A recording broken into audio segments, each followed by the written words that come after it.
Friends, कैसे हैं आप लोग ठीक होंगे। तो आज हम एक नए टॉपिक्स को लेकर फिर से आप लोग के सामने हाजिर हुआ हूं। आज का टॉपिक्स होगा संख्याओं में भाग संक्रिया। तो आज का टॉपिक्स क्या होगा? संख्याओं में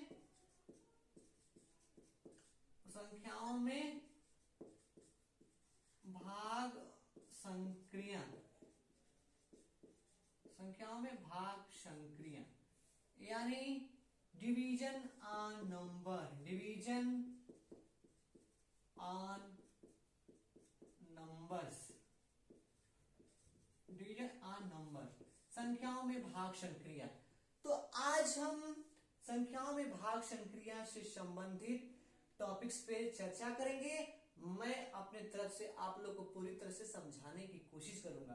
तो संख्याओं में भाग संक्रिया के अंतर्गत हम चार चीजों के बीच संबंध को ज्ञात करते हैं। वो चार चीजें कौन होती है? भाज्य होता है, भाजक होता है, भागफल होता है और शेषफल होता है।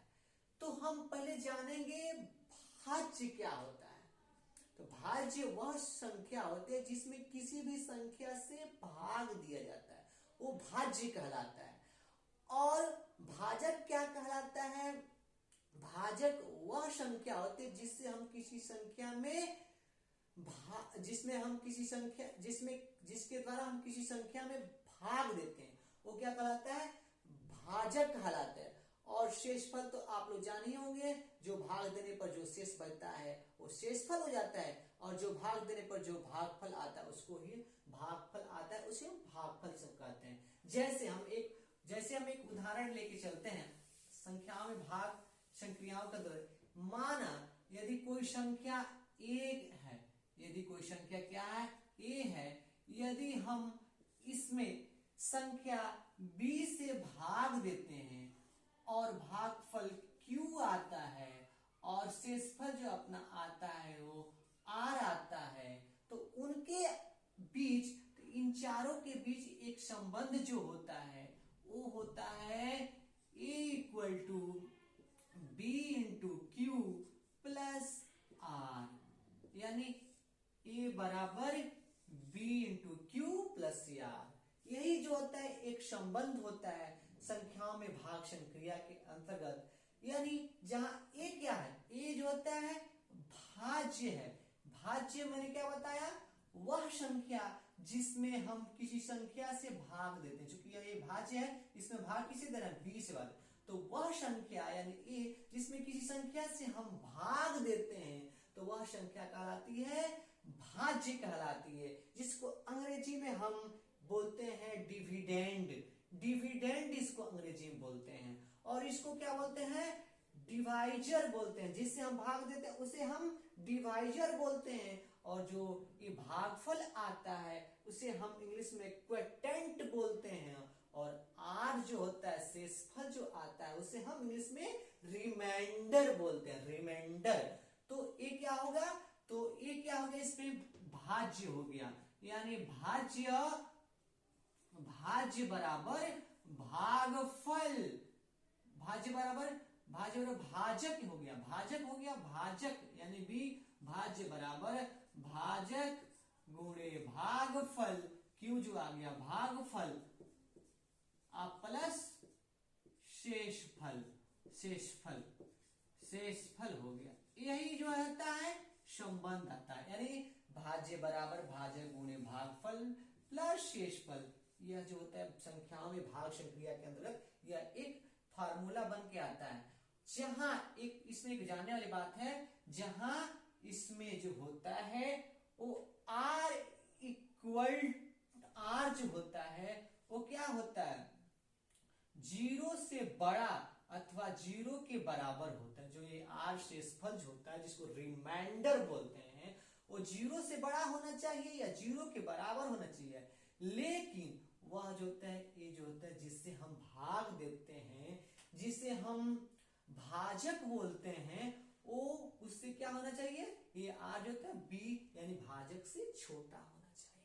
तो यही एक संबंध निकल के आता है कि भाज्य बराबर भाजक गुणे भागफल प्लस शेषफल। मेन फार्मूला यही हो गया, जिसमें हमें जानना होगा भाजक क्या है। भाजक ये होता है भाज्य ए होता है और भाजक ये बी वाला होता है, भागफल जो होता है क्यू हो गया और शेषफल आर होता है। तो ये मेन फार्मूला क्या होता है, भाज्य बराबर भाजक गुणे भागफल प्लस शेषफल।